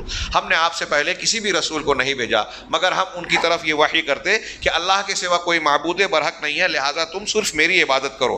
اسی طرح اللہ تعالیٰ نے ارشاد فرمایا جو میں نے پہلے درس کے آغاز میں پڑھا تھا، وَلَقَدْ بَعَثْنَا فِي كُلِّ أُمَّةٍ رَسُولًا. ہم نے ہر امت میں ایک رسول بھیجا. اس آیت سے پتہ چلا ہر قوم کے اندر اللہ پیغمبر ضرور بھیجتا رہا. آج عالم نہیں رہیں گے ہمارے یہاں ہندوستان میں. میں نے سنا کچھ لوگ یہ کہتے ہیں کہ ہندوستان میں علماء ہی نہیں ہے. اللہ کہہ رہا ہے ہر قوم میں پیغمبر بھیجا، اور یہاں کہہ رہے ہیں علماء نہیں آئے. اگر علماء نہیں آئیں گے تو اللہ کی حجت کیسے پوری ہوگی؟ دین سکھانے والا کون ہوگا؟ تو ہم تب تو معذور ہو جائیں گے. کہہ رہے عالم آئی نہیں ہے ہمارے پاس، تو ہم شرک کرے، توحید کرے، غلط سلط کرے، کوئی بات نہیں، اللہ معاف کرے گا. اللہ تعالیٰ کا قانون ہے نا، وَمَا كُنَّا مُعَذِّبِينَ حَتَّىٰ نَبْعَثَ رَسُولًا. جب تک ہم رسول نہ بھیجے عذاب نہیں دیتے کسی قوم کو. خیر وہ بات بعد میں، کہ ہم نے ہر قوم میں، ہر امت میں رسول بھیجا. اب رسول کا مطلب کیا ہوتا ہے؟ پیغمبر، میسنجر، میسج پہنچانے والا. تو اس کا میسج کیا ہوتا؟ بیسک میسج یہ ہوتا ان اعبدوا اللہ، کہ اللہ کی عبادت کرو. صرف اتنی بات نہیں کافی ہے، اس کے آگے والا دوسرا جملہ اس کے ساتھ جوڑنا ضروری ہے. وَاجْتَنِبُوا الطَّاغُوتَ، اور طاغوت سے بچو. اللہ کی عبادت کرو، اور اللہ کے سوا جن کی عبادت کی جاتی ہے ان کو طاغوت کہا جاتا ہے، اس سے بچو. ہاں اگر ایک آدمی اللہ کی بھی عبادت کر رہا ہے، کسی اور کی بھی عبادت کر رہا ہے، تو اسے کہیں گے اللہ کی عبادت کر رہا ہے. کفار مکہ اللہ کی بھی عبادت کیا کرتے تھے، لیکن اللہ نے قرآن میں کہا کہ آپ قل یا ایھا الکافرون لا اعبد ما تعبدون ولا انتم عابدون ما اعبد. میں جس کی عبادت کرتا ہوں آپ اے رسول آپ کہہ دیجئے تم اس کی عبادت نہیں کرتے. مکہ کے کفار حج کرتے تھے، اللہ کے لیے بھی کچھ عمل کرتے تھے نا، لیکن اللہ نے کہا دعا بھی مانگتے تھے اللہ سے، لیکن اللہ نے کہا کہ تم کہہ دو کہ تم اس کی عبادت نہیں کرتے جس کی میں کرتا ہوں. اس کا مطلب کیا ہوا کہ کفار مکہ اللہ کی عبادت کے ساتھ دوسروں کی بھی عبادت کرتے تھے، اس لیے کہا گیا کہ تم اللہ کی عبادت کرتے ہی نہیں. شرک اگر ہم نے کر لیا تو اللہ کی عبادت ختم. ہاں تو کہا فَمِنْهُمْ مَنْ هَدَى اللَّهُ. تو رسولوں کو ہم نے بھیجا ہر قوم میں کہ اللہ کی عبادت کرو اور طاغوت سے بچو. اب ان قوموں میں سے کچھ ایسے ہیں جن کو اللہ نے ہدایت دی، اور کچھ ایسے ہیں جن پر ضلالت طے ہو گئی. حقت علیہم الضلالہ فسیروا فی الارض فانظروا. چنانچہ زمین میں سیر کرو، سفر کرو، ہاں فانظروا اور دیکھو غور کرو کیف کان عاقبۃ المکذبین، جھٹلانے والے، شرک کرنے والے، توحید اور رسول کی بات کو نہ ماننے والوں کا کیا انجام ہوا، اس کو تم مشاہدہ کرو۔ تو نتیجہ کیا نکلا کہ جتنے بھی رسول تھے سب کے سب نے توحید کی طرف دی، توحید کی طرف دعوت دی کہ اللہ تعالیٰ کی عبادت اسی کے ساتھ، اسی کا تقوی اختیار کیا جائے، اسی کی اطاعت کی جائے، اس کے رسولوں کی اطاعت کی جائے، جیسا کہ اللہ تبارک و تعالیٰ نے عمومی طور پر تمام رسولوں کے بارے میں بیان کیا، جو ابھی ہم نے پڑھا کہ ہر رسول کی طرف ہم نے یہ دعوت بھیجی۔ خاص رسولوں کا جہاں قرآن میں ذکر کیا ان کا نام لے کر بھی کہا، جیسے قوم ہود اور قوم صالح کے واقعے میں ہود علیہ السلام اور صالح علیہ السلام کا جملہ نقل کیا، یا قوم اعبدوا اللہ ما لکم من الہ غیرہ، اے میری قوم کے لوگو اللہ کی عبادت کرو، تمہارے لیے اس کے سوا کوئی معبود نہیں ہے۔ ابراہیم علیہ السلام کی دعوت میں کئی مقام پر یہ جملہ ملے گا۔ ایک جگہ حضرت ابراہیم نے اپنی قوم سے کہا اعبدوا اللہ واتقوہ، اللہ کی عبادت کرو اور صرف اسی کا تقوی اختیار کرو، صرف اسی سے ڈرو۔ چنانچہ ایک نبی کے بارے میں بھی یہ بات کہی، چنانچہ توحید کی طرف دعوت دینا اور شرک سے لوگوں کو ڈرانا، بچانا، روکنا، یعنی عقیدے کو صحیح سلامت رکھنا، یہ تمام رسولوں کی دعوت کی اصل الاصول اور بنیاد ہے، تمام رسولوں کی دعوت کی اصل اول ہے اور بنیاد ہے، اور یہی وہ پہلا مقصد ہے، یہی وہ اعلیٰ ترین مقصد ہے جس کے ذریعے سے دنیا اور دین کے سارے معاملات سنورتے ہیں، درست ہوتے ہیں۔ ہم چاہتے ہیں کہ ہماری دینی زندگی، دنیاوی زندگی ٹھیک ٹھاک ہو جائے، ہم اچھے انسان بن جائیں، تو اس کے لیے سب سے پہلی ضرورت کیا ہے کہ رسولوں کی یہ پہلی تعلیم اختیار کیا جائے، توحید۔ اگر ایک آدمی کے پاس توحید نہیں ہے تو وہ اچھا آدمی نہیں ہو سکتا، نہیں ہو سکتا۔ لکھ لیجئے، دین اور دنیا کے تمام معاملات سنورتے ہیں توحید سے، یہ بہت بڑی بنیاد ہے۔ اچھے لوگ یہ سمجھنے کے لیے آج تیار نہیں ہیں۔ آگے انہوں نے بیان کیا کہ دنیا کی کوئی دعوت مؤثر، مفید اور پھلدار نہیں ہو سکتی جب تک کہ اس کی بنیاد رسولوں کی دعوت کے مطابق توحید پر قائم نہ ہو۔ بہت سے لوگ بڑی محنت کرتے ہیں، نتیجہ نہیں آتا، سال لگا دیا، دین کا کام، جماعت کا کام، فلاں کا کام کر رہے ہیں، کوئی فائدہ نظر نہیں آتا۔ کیوں؟ اس لیے کہ ان کی دعوت نبی کے طریقے پہ نہیں ہے، توحید کی بنیاد پر نہیں ہے۔ تو کہہ رہے ہیں کہ یہی وہ چیز ہے جس کی بنیاد پر دین اور دنیا کی ساری چیزیں درست ہوتی ہیں۔ چنانچہ جب عقیدہ صحیح ہوتا ہے، کیسے سب چیزیں صحیح ہوتی ہیں؟ جب عقیدہ درست ہوگا، توحید مضبوط ہوگی آپ کے دل میں، تو لوگ صرف اللہ کی باتوں کو توجہ سے سنیں گے، اس کی فرما برداری کریں گے، اس کے رسولوں کی بات مانیں گے، اور شریعت، ہدایت اور بصیرت کے ساتھ اس کی شریعت پر قائم رہیں گے۔ آپ کے اندر اللہ کا ڈر ہوگا۔ ہاں، آپ کو موقع مل رہا ہے چوری کرنے کا، چوری نہیں کریں گے کہ اللہ دیکھ رہا ہے۔ ہاں، ایک عورت سے ایک آدمی نے کہا کہ یہاں میں اور آپ تنہا ہیں، ہاں، ان ستاروں کے علاوہ ہمیں کوئی نہیں دیکھ رہا ہے، چلو ایک دوسرے کو سے لذت حاصل کر لیں۔ تو اللہ کے اس اللہ کی بندی نے کہا کہ یہ تم کہہ رہے ہو کہ ستاروں کے علاوہ کوئی نہیں ہے، ان ستاروں کو بنانے والا کہاں گیا؟ کیا وہ نہیں دیکھ رہا ہے ہمیں؟ تو اللہ کی توحید، اللہ تعالیٰ دیکھ رہا ہے، اس تصور نے زنا کا موقع ملا لیکن زنا سے روک لیا۔ تو یہ توحید ہوگی، اللہ کا ڈر، تو انسان گناہ سے روکے گا۔ اللہ کے اجر و ثواب کی امید اور شوق ہوگا تو نیکی کی طرف لپکے گا، دعوت کا کام کرے گا۔ اللہ تبارک و تعالیٰ کے پاس اجر و ثواب اور تقرب چاہے گا تو اللہ کے راستے میں قربانیاں دے گا۔ ماں باپ کی بات کو اف نہ کہو، ماں باپ کی کوئی بات بری بھی لگ رہی ہے تو اللہ کا فرمان ہے کہ نہیں، ماں باپ کو جھڑکنا نہیں ہے، برا نہیں کہنا ہے، تو ماں باپ کا فرما بردار بنے گا۔ تو یہ توحید ساری بنیادیں قائم کرتی ہے، یہ کوئی معمولی بات نہیں ہے۔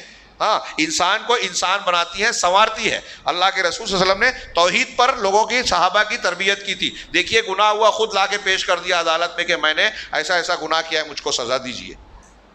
ہاں، شراب پی رہے ہیں، آیت آ گئی، فوراً چھوڑ دیا۔ ہم لوگ نہیں چھوڑ پاتے، کوئی بری عادت ہے۔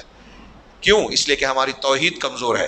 تو توحید درست ہوگی، اسی سے دنیا اور آخرت کے سارے معاملات سریں گے۔ اس کا یہاں انہوں نے ذکر کیا کہ اس کا یہ مطلب نہیں ہے کہ رسولوں نے دنیا کے دوسری مفاسد اور خرابیوں کی اصلاح کا اہتمام نہیں کیا، اس کی طرف توجہ نہیں کی، صرف توحید اور شرک پر بحث کی، دوسرے معاملات پر نہیں کی۔ نہ ہی اس کا یہ مطلب ہے کہ دوسری فضیلتوں کی طرف دعوت نہیں دی۔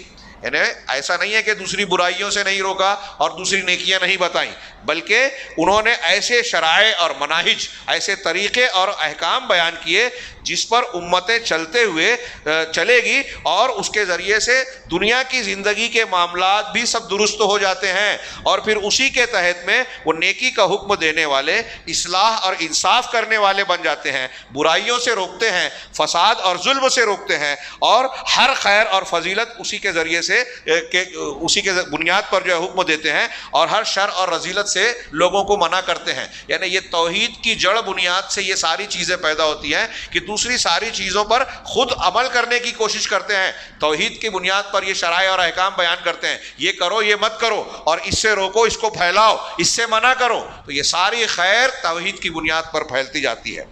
اور کہہ رہے ہیں کہ اختصار کے ساتھ تو رسولوں نے اپنی دعوت کی بنیاد توحید پر رکھی سب سے پہلے، جتنے بھی رسول ہیں، اور اسی کے ذریعے سے دنیا اور آخرت کی درستگی اور صلاح ہوتی ہے۔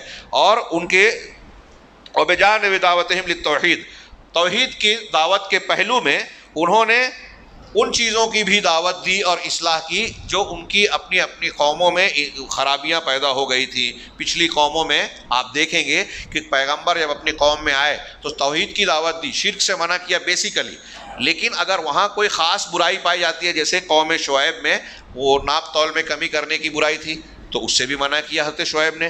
اسی طریقے سے قوم لوط میں اغلام بازی، مرد سے شہوت پوری کرنا، یہ ایک گناہ پیدا ہو گیا تھا، تو ان کا ذکر کر کے اس گندگی سے انہوں نے ان کے پیغمبر نے روکا۔ جہاں ظلم و بچ اور ظلم زیادتی ہوئی اس سے ان کے پیغمبروں نے روکا۔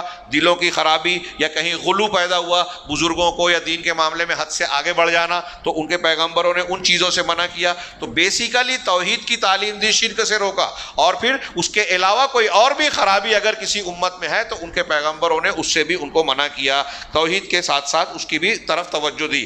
یہی وکانت هذه المنکرات سببا، یہی منکرات اور برائیاں ان کی تباہی کا سبب بنے، شرک کے انتشار کے ساتھ ساتھ۔ قوم لوط کی تباہی کا سبب شرک کے ساتھ اغلام بازی بھی بنی، لواطت جس کو کہتے ہیں بہت سے لوگ۔ اسی طریقے سے قوم شعیب کی تباہی ہوئی تو ان میں شرک کے ساتھ ساتھ عقیدے کی خرابی کے ساتھ ان کے ناپ تول میں کمی والا معاملہ بھی تھا، تو یہ منکرات ان کے تباہی کا سبب بنے شرک کے ساتھ۔ اور اللہ تبارک و تعالیٰ کے علاوہ غیر اللہ کی طرف عبادت کو پھیرنا، بدعت، اور بدعت کی وجہ سے وہ لوگ تباہی کا شکار ہوئے۔ اور ایسی قرآن کی بہت ساری آیات ہیں جو یہ بتاتی ہیں کہ انبیاء اور رسول اپنی قوم کو اپنی قوموں کو تمام دوسری فضیلتوں کی طرف دعوت دیتے تھے، اچھائیوں کی طرف بلاتے تھے، اور جو رذائل اور بری باتیں ان سے روکتے تھے۔ یہ عنوان جو تھا تمام رسولوں کی دعوت کا۔ اگلا چوتھے نمبر پر چوتھی خصوصیت بیان کر رہے ہیں کہ عقیدہ توحید ہمارے نبی محمد صلی اللہ علیہ وسلم کی دعوت اور آپ کی دعوت کی بھی اصل تھی، بنیاد تھی۔ جب ہم قرآن کریم پر غور کرتے ہیں، میں تیزی سے آگے بڑھ رہا ہوں، بغور سنیں۔ آپ لوگ سب بیدار ہیں جی؟ کھانا کھانے کے بعد نیند تو نہیں آ رہی ہے جی؟ اللہ کے نبی صلی اللہ قرآن مجید پر جب ہم غور کرتے ہیں، اسی طرح دعوت کے معاملے میں رسول اللہ صلی اللہ علیہ وسلم کی سیرت پر غور کرتے ہیں، تو ایک کھلی ہوئی حقیقت جس کی طرف ہم پہنچتے ہیں، بہت کھلی ہوئی بات، وہ یہ ہے نمبر ایک کہ قرآن کریم کی زیادہ تر آیات توحید کو بیان کرنے میں ہیں۔ توحید الوہیت، توحید ربوبیت، توحید اسماء و صفات، جو توحید کی تین قسمیں کہلاتی ہیں، بعض دوسری تقسیم بھی ہے۔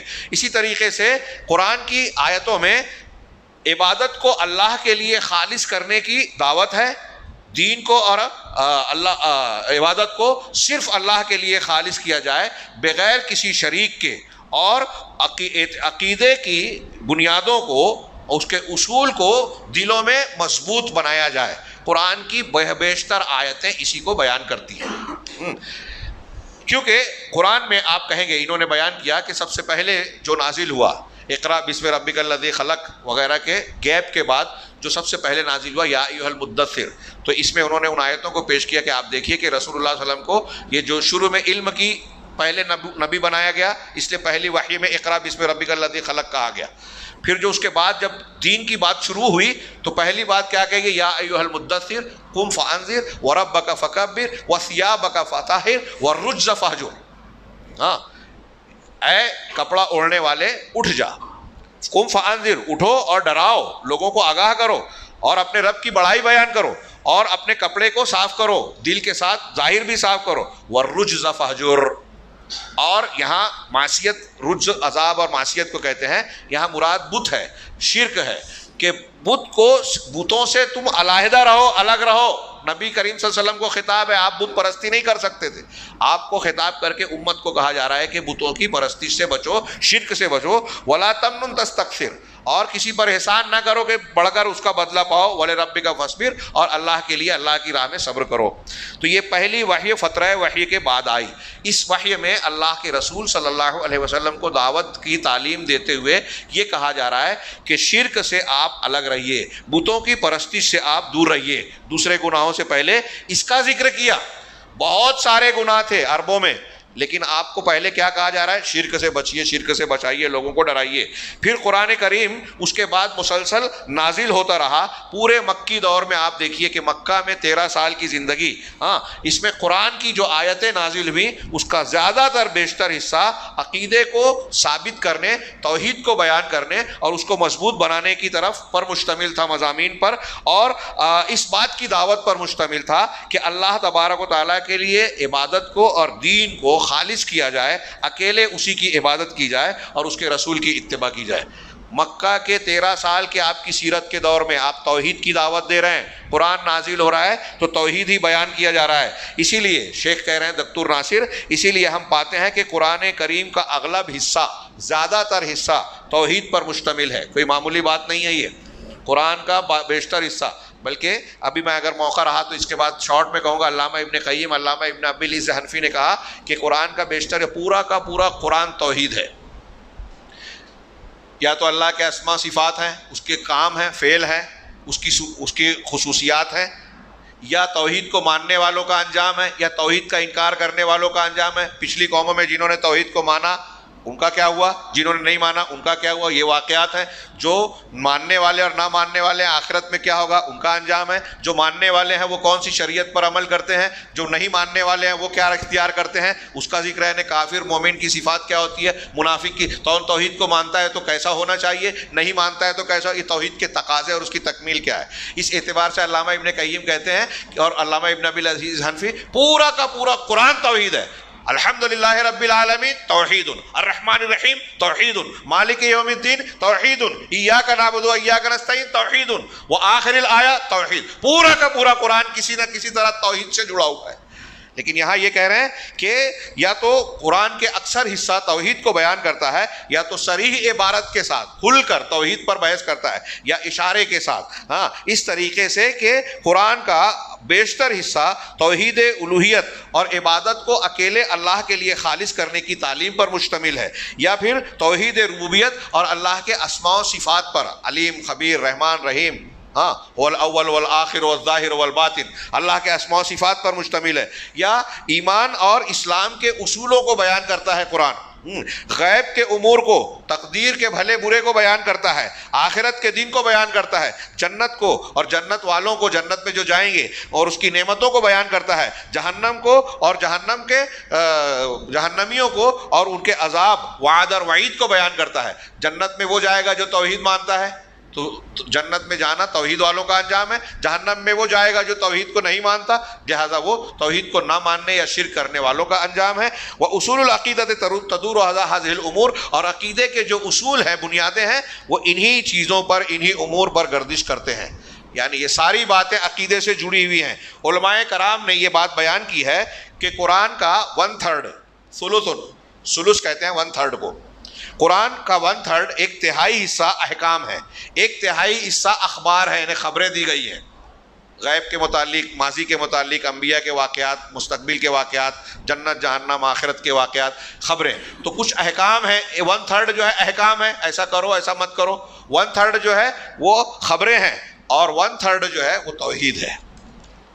ہاں، یہ بات جو علماء نے کہی ہے، یہ اس حدیث کی تفسیر میں جو رسول اللہ صلی اللہ علیہ وسلم نے فرمایا کہ قل هو اللہ احد احد قل هو اللہ احد تعدل ثلث القرآن، کہ قل هو اللہ احد یہ قرآن کے 1/3 1/3 قرآن کے برابر ہے، اس لیے کہ فإن قل هو اللہ احد اشتملت على اعظم التوحید والتنزیہ للہ تعالی، اس لیے کہ قل هو اللہ احد اللہ تبارک و تعالیٰ کی سب سے عظیم توحید اور تنزیہ پر مشتمل ہے۔ ہاں، وہ آیات الاحکام، اور قرآن میں جو احکام کی آیتیں ہیں، ایک طرف تو اللہ کی توحید کا 1/3 حصہ، اور جو احکام پر مشتمل آیتیں ہیں جس میں مختلف چیزیں بیان کی گئی ہیں کہ ایسا کرو ایسا مت کرو، تو آیات احکام بھی عقیدے اور اصول دین کے بیان سے خالی نہیں ہیں۔ چور چورنی کا ہاتھ کاٹنے کا جہاں حکم ہے وہاں بھی بتایا گیا کہ اللہ تعالیٰ ایسا ایسا ہے، وہاں بھی اللہ کے نام اور اس کی اطاعت و فرما برداری کا ذکر ہے، اللہ سے تقوی۔ آپ جتنے بھی قرآن کے احکام دیکھیے کہ یہ روزہ رکھو ہاں تاکہ تم متقی بن جاؤ، فلاں کام کرو اور اللہ سے ڈرتے رہو، ہاں میاں بیوی کے حقوق ادا کرو اور اللہ سے ڈرتے رہو۔ تو اتقوا اللہ، یہاں عبادت کا تقوی کا اللہ سے حکم دیا جا رہا ہے۔ تو احکام کی آیات میں بھی توحید کی تعلیم موجود ہے اور تشریح کے حکمتوں کا ذکر ہے۔ اسی طریقے سے جو اخبار اور قصص ہیں قرآن مجید میں، جو خبریں بیان کی گئی ہیں، واقعات بیان کیے گئے ہیں مختلف امتوں کے، ان میں بھی بیشتر حصہ ایمان اور اعتقاد سے جڑا ہوا ہے، عقیدے سے جڑا ہوا ہے، اور یہ بھی غیب کی خبریں، وعد وعید، آخرت کے دن سے متعلق جو باتیں ہیں اور بہت سارے امور ان میں موجود ہیں اس طریقے کے، اور توحید اور اعتقاد کی باتیں ان میں جڑی ہوئی ہے کہ جو لوگ اللہ کے احکام کو نہیں مانتے، قیامت میں ان کا یہ انجام ہونے والا ہے، ان چیزوں کا یہ بدلہ دیا جانے والا ہے، تو وہاں آخرت کی بات ہے اور نتیجے کی بات ہے، وعید اور دھمکی کی بات ہے، اللہ تعالیٰ کی حکمتوں کی بات ہے۔ یعنی کل ملا کے نتیجہ کیا کہہ رہے ہیں کہ اس سے یہ بات ثابت ہو جاتی ہے کہ قرآن کریم جو کہ قیامت تک سب سے بہترین راستے کی طرف ہدایت دینے والا ہے، یہ کلام اللہ کا کلام، اس کا بیشتر حصہ، زیادہ تر حصہ عقیدے کو بیان کرتا ہے اور عقیدے کی طرف دعوت دیتا ہے اور عقیدے کا دفاع کرتا ہے، اور اسی عقیدے کے راستے میں کوشش کرنے، محنت کرنے اور جہاد کرنے کی تعلیم دیتا ہے۔ اسی کے ذریعے سے ہم جو کھلے نتیجے تک پہنچتے ہیں کہ ان علی الدعات، کہ داعیوں پر، یہ ایک امپورٹنٹ بات، میں کچھ محسوس کر رہا ہوں کہ سستی چھا رہی ہے، لہذا یہ والا پوائنٹ پورا کر کے ہم 2-5 منٹ کا وقفہ کر لیں گے انشاءاللہ۔ ہاں کہہ رہے ہیں کہ یہ آگے کہہ رہے ہیں کہ اس سے ہم کھلے نتیجے پر پہنچتے ہیں کہ جو اللہ کے راستے میں دعوت کا کام کرنے والے ہیں، دنیا میں بہت ساری جماعتیں ہیں، ہاں تھوڑا سا بیداری سے سنیں، ہاں یہ اخوانیت ہے، جماعت اسلامی ہے، تبلیغی جماعت ہے، رافضیت ہے، فلاں ہے، ڈھما ہے، میں نام لے کے کہہ رہا ہوں تاکہ آپ تھوڑا توجہ سے سنیں۔ یہ جتنی بھی دعوتیں ہیں، ہاں ان کی دعوتیں جنہوں نے قرآن اور قرآن اور توحید کو بنیاد نہیں بنایا، ان کی دعوت جو ہے قرآن کے طریقے پہ نہیں ہے۔ اس لیے داعیوں کو چاہیے کہ قرآن کریم اور رسول اللہ صلی اللہ علیہ وسلم کی سنت کو اپنا طریقہ بنائیں، ہاں یہ حقیقت وہ اچھی طریقے سے قرآن و حدیث سے جان جائیں کہ دعوت کی کامیابی اور دعوت کا طریقہ یہ ہونا چاہیے کہ ہماری دعوت کی جڑ، بنیاد، اصل، ابتدا اور بنیادی حیثیت توحید کو حاصل ہو، شرک کو رد کرنے پر مشتمل ہو۔ کہہ رہے ہیں وَيَعْمَلُ بِهَا، اسی پر عمل کرنا چاہیے دعات کو، جیسا کہ رسول صلی اللہ علیہ وسلم اور آپ کے صحابہ نے کیا، اور اللہ ہی سیدھے راستے کی طرف دعوت دینے والا ہے۔ پوائنٹ نمبر 2 اس سلسلے میں کہہ رہے ہیں کہ عقیدے کی طرف اصلاً دعوت دینا اور عقیدے کی اصلاح کرنا، یہاں 2 لفظ انہوں نے استعمال کیا، تأصیلاً و تصحیحاً۔ ہمارے یہاں کچھ مسلمان، کچھ لوگ ایسے ہمارے سامنے آئیں گے جو عقیدہ جانتے ہی نہیں ہے، توحید معلوم ہی نہیں ہے، تو آپ ان کو اصل میں توحید بتا رہے ہیں تو یہ تاصیل ہوئی۔ اور کچھ ایسے مسلمان ہیں جو توحید کو مانتے تو ہیں کہ ہاں توحید ہے، لیکن سمجھتے نہیں ہیں، ان کے اندر بگاڑ ہے، تو ان کی صحیح کرنا، ان کی عقیدے کی تاصیل اور تصحیح، یہ رسول اللہ صلی اللہ علیہ وسلم کی محنت اور کوشش، آپ کی دعوتی زندگی کا سب سے بڑا جز اسی پر صرف ہوا۔ مکہ میں 13 سال تک، آگے کہہ رہے ہیں یہ کہ رسول اللہ صلی اللہ علیہ وسلم نے 23 سالہ زندگی دعوت دی، ہاں اور یہ نبوت کا پورا عہد ہے، نبوت کا پورا پیریڈ کتنا ہے؟ 23 سال۔ اس 23 سال میں مکہ میں آپ 13 سال رہے، ہاں ان 13 سالوں میں آپ کی دعوت کا سب سے زیادہ حصہ توحید لا الہ الا اللہ محمد رسول اللہ کی دعوت پر مشتمل تھا، یعنی اللہ تعالیٰ کی عبادت اور الوہیت میں اللہ وحدہ لا شریک کی توحید کو اختیار کیا جائے اور ایمان کے اصولوں کو مضبوط بنایا جائے، شرک اور بتوں کی پرستش کو چھوڑا جائے اور سارے جو درمیان میں واسطے وسیلے بنائے گئے ہیں ان کو ترک کر کے اللہ تعالیٰ کی ڈائریکٹ عبادت کی جائے، اس سے مانگا جائے، اور تمام بدعات اور غلط عقیدوں کو چھوڑ کر ہٹ جایا جائے، اس کو ترک کر دیا جائے۔ 13 سال تک آپ مکہ میں، 23 سال میں سے آدھے سے زیادہ، آدھے سے زیادہ زندگی جو مکہ میں آپ نے گزاری، اس میں آپ کی دعوت کا زیادہ تر حصہ توحید پر مشتمل رہا۔ اب اس میں سے باقی مدینہ میں 10 سال آپ نے گزارے، جس اس مدنی زندگی میں احکام کی تشریح اور عقیدے کو ثابت بنانا، مضبوط بنانا اور عقیدے کی حمایت اور حفاظت کرنا کہ شبہات سے اور ایسی چیزوں سے عقیدے کو بچایا جائے جس سے عقیدہ خراب ہوتا ہے۔ آج کل ہمارے یہاں شبہات کے فتنے بہت عام ہیں، بہت سارے مسلمان اپنے آپ کو کہتے ہیں، اسلام پسند طلبہ اپنے آپ کو کہتے ہیں، اور اسلام کیا ہے، ایمان کیا ہے نہیں جانتے۔ یورپ اور امریکہ کے لوگوں کے ایجنڈے اور جال میں پھنس کر ہمارے علماء کے خلاف، علماء حق کے خلاف، منہج حق کے خلاف وہ بہت ساری چیزیں اختیار کیے ہوئے اور ان کو پتہ ہی نہیں ہے۔ تو اللہ کے رسول صلی اللہ علیہ وسلم نے ان شبہات سے بچانے کے لیے بھی خوب محنت کی اور اس راستے میں جہاد اور کوششیں کی، اور اس سلسلے میں انہوں نے اہل کتاب سے مناظرہ کیا، مشرکین سے بحث مباحثہ کیا، ان کے محرف اور غلط عقیدوں کو رد کیا، ان کے شبہات، منافقین کے شبہات کا کلکامہ کیا، اور اسلام اور مسلمانوں کے خلاف جو ان کی سازشیں تھیں ان کو بے نقاب کیا، ان کو کھولا۔ یہ دیکھیے یہ سب نبی کریم صلی اللہ علیہ وسلم نے کیا۔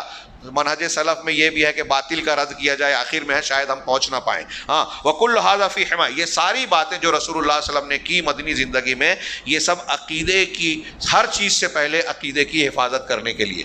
تو میرے طلباء گرامی، آپ دنیا میں جن چیزوں پر توجہ دیتے ہیں ان میں سب سے زیادہ توجہ آج کے بعد سے، ہو سکتا ہے پہلے سے یہ بات آپ کے علم میں ہو لیکن میں اس کو تاکید کر رہا ہوں، یاد دہانی کرا رہا ہوں کہ سب سے زیادہ توجہ جس چیز پر دینا ہے کہ صحیح عقیدہ سیکھنا اور جو سیکھ لیا ہے اس کی حفاظت کرنا، اس میں کوئی شبہ اور خرابی پیدا نہ ہو۔ تو چنانچہ یہ آگے کہہ رہے ہیں کہ کوئی بھی دعوت کتنی بھی بڑی ہو، ٹیلی ویژن پہ آ رہی ہو، بڑے بڑے مفکرین علامہ اور فہامہ کی طرف سے دی جا رہی ہو، ان کے لائک کرنے والے کتنے بھی ہوں، کروڑوں کی تعداد میں کیوں نہ ہو جائیں، اگر کوئی دعوت ایسی ہے جو عقیدے کے معاملے کا ذمہ نہیں لیتی، اس کو اہمیت نہیں دیتی، جس طرح نبی کریم صلی اللہ علیہ وسلم نے علمی طور پر اور عملی طور پر عقیدے کو ترجیح دی، اگر دنیا کی کوئی دعوت ایسی ترجیح نہیں دیتی تو وہ دعوت ناقص ہے، ناقص ہے، ادھوری ہے، نبی کے منہج پر نہیں ہے اچھی طرح۔ اور میں ایک بات یہاں اور اس میں جوڑوں، جیسے بدعت کے بارے میں کہا تھا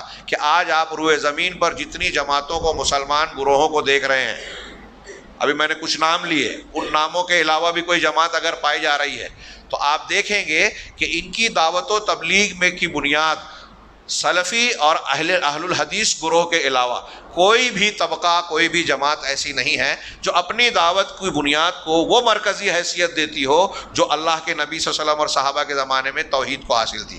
توحید کو جتنی مرکزی حیثیت سلفی گروہ دیتا ہے کوئی اور نہیں دیتا، میں یہ کہنا چاہتا ہوں۔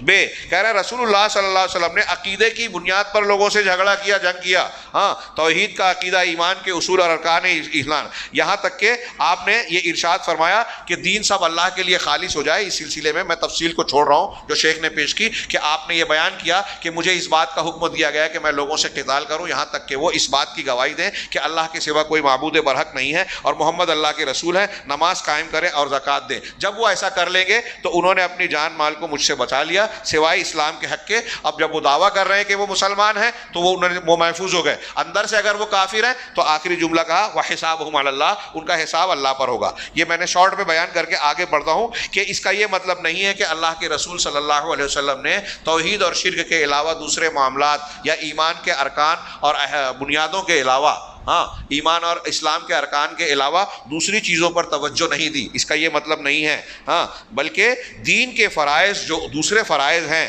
حلال حرام کا بیان کرنا ہے، فضائل اور اخلاقیات، اخلاق حمیدہ اور لوگوں کے ساتھ حسن سلوک، سچائی، وفا، امانت داری، ان چیزوں کی تعلیم دینا، اس پر بھی آپ نے توجہ دی۔ اور ان کی جو ضد ہے گناہوں کی شکل میں، کبیرہ گناہ، سود خوری، سود کا لین دین، زنا کاری، ظلم، رشتے کاٹنا، اور اس کے علاوہ جو دوسری چیز ہیں ان کو اللہ کے رسول صلی اللہ علیہ وسلم نے ان پر بھی توجہ دی، لیکن ان ساری چیزوں کو جو فضائل اور برائیاں بیان کی، ان سب چیزوں کو توحید عقیدے کے اصول کی دعوت کے ضمن میں رکھا۔ عقیدے کے جو اصول بیان کیے، بنیادیں بیان کی رسول اللہ صلی اللہ علیہ وسلم نے، اسی کے ضمن میں ان احکامات کو بیان کیا۔ ہاں، اور نبی کریم صلی اللہ علیہ وسلم اچھی طرح جانتے تھے آپ سے زیادہ ذہین انسان نہ پیدا ہوا ہے نہ ہوگا۔ ہاں، آپ خوب جانتے تھے، اور آپ ہمارے لیے قدوہ ہے، نمونہ ہے، کہ لوگ جب اللہ کے دین پر قائم ہو جائیں گے، توحید پر قائم ہو جائیں گے، اور اللہ کے لیے اپنی اطاعت اور عبادت کو خالص کر لیں گے، ان کی نیت اور اعمال درست ہو جائے گی۔ دیکھیے ہمارے یہاں بہت دین کا کام لوگ کرتے ہیں، یہاں کیا بتاؤں، وقت کا بڑا ٹینشن ہو رہا ہے کہ ایک آدمی بڑے دین کی خدمت کر رہا ہے، تعلیم، لیکن ہمارے یہاں جماعت میں اختلاف ہو جاتا ہے، مسجد میں اختلاف ہو جاتا ہے، مسئلہ حل نہیں ہوتا، گھر میں اختلاف ہو گیا، حصے بکرے، ایک نسل گزر جاتی ہے، حصہ بکرا ہو نہیں پاتا، ترکہ تقسیم نہیں ہو پاتا، ایسے بہت سے معاملے ہیں۔ کیوں؟ میرا ایسا کہنا ہے، میرا نہیں، یہ جو بیان کر رہے ہیں اس میں یہ شامل ہے یہ بات کہ جب آپ کی توحید صحیح ہوگی نا، اللہ کا ڈر، اللہ کے لیے زندگی گزارنا، اللہ کے لیے مرنا، تو آپ کے یہ اختلافات بھی ہلکے ہو جائیں گے، کیونکہ آپ دیکھیں گے کہ اختلاف سے نقصان ہو رہا ہے، اللہ منع کرتا ہے، تو ٹھیک ہے میں راضی ہوں، اختلاف ختم کیا جائے، اللہ واسطے آخرت میں ہم کو بدلہ ملے گا۔ ہمارا جھگڑا حل نہیں ہو رہا ہے، اس کا مطلب ہمارے یہاں اخلاص نہیں ہے، اخلاص نہیں ہے اس کا مطلب توحید نہیں ہے۔ توحید مضبوط ہوگی تو اخلاص ہوگا، نیت اچھی ہوگی، اور نیت اچھی ہوگی، آخرت کا خیال آپ کو مضبوط ہوگا، تو دنیا کے معاملات اور جھگڑے آپ کے لیے چھوٹے ہو جائیں گے۔ صحابہ کرام بڑے بڑے جھگڑے معاملہ یوں ہی نپٹا لیتے تھے۔ ہاں، اللہ کے رسول نے بیان کیا مقدمے میں کہ اگر کسی کا حق نہیں ہے اور میں دے دوں تو جہنم کی آگ دے رہا ہوں، کہا نہیں مجھے نہیں چاہیے، میرے بھائی کو دے دو، وہ کہتا تھا نہیں اسے دے دو، وہاں اس پر لڑتے تھے۔ ہاں، دنیا ملتی تھی تو روتے تھے کہ دنیا میں ہم کو کہیں اللہ کا اجر تو نہیں مل رہا ہے، جہنم آخرت میں محروم نہ ہو جائیں۔ یہاں ہم مرے جاتے ہیں کہ دنیا کی کیا کیا نعمت مل جائے، گھر بن جائے، گاڑی مل جائے، یہ مل جائے، وہ مل جائے۔ عبد الرحمن بن عوف رو رہے ہیں کہ دنیا میں اللہ نے مجھ کو اتنی دولت دے دی، کہیں آخرت میں محروم نہ ہو جاؤں، روتے روتے اٹھ گئے۔ خیر، تو کہہ رہے ہیں کہ اللہ کے نبی صلی اللہ علیہ وسلم اچھی طرح جانتے تھے۔ یہاں ایک سوال لوگ اٹھاتے ہیں نا، یہ اس کا جواب بھی ہے، کہہ رہے یہ اہل حدیث تو توحید توحید کرتے رہتے ہیں، اسی کا یہ جواب بھی آ رہا ہے۔ نبی کریم صلی اللہ علیہ وسلم توحید توحید کرتے تھے، اور آپ سب سے زیادہ علم والے، سب سے ذہین انسان تھے، آپ یہ جانتے تھے کہ لوگ جب توحید والے ہو جائیں گے تو ان کے دین میں اخلاص ہوگا، وہ اللہ کی فرما برداری کریں گے۔ اب ایک آدمی آ کے بولے گا کہ اللہ نے کہا ہے کہ لوگوں سے مل لو، وہ اپنا جھگڑا ختم کر دے گا۔ اللہ نے کہا یہ حرام ہے، وہ اس حرام چیز کو چھوڑ دے گا۔ تو اللہ کے رسول جانتے تھے کہ جب لوگ اللہ کے لیے اپنی اطاعت اور عبادت کو خالص کریں گے، ان کی نیت اور ان کے اعمال اچھے ہوں گے، اور وہ خیرات اور بھلائیاں کریں گے، منہیات سے فی الجملہ بچیں گے، اور نیکی کا حکم دیں گے، یہاں تک کہ حتیٰ یسودو،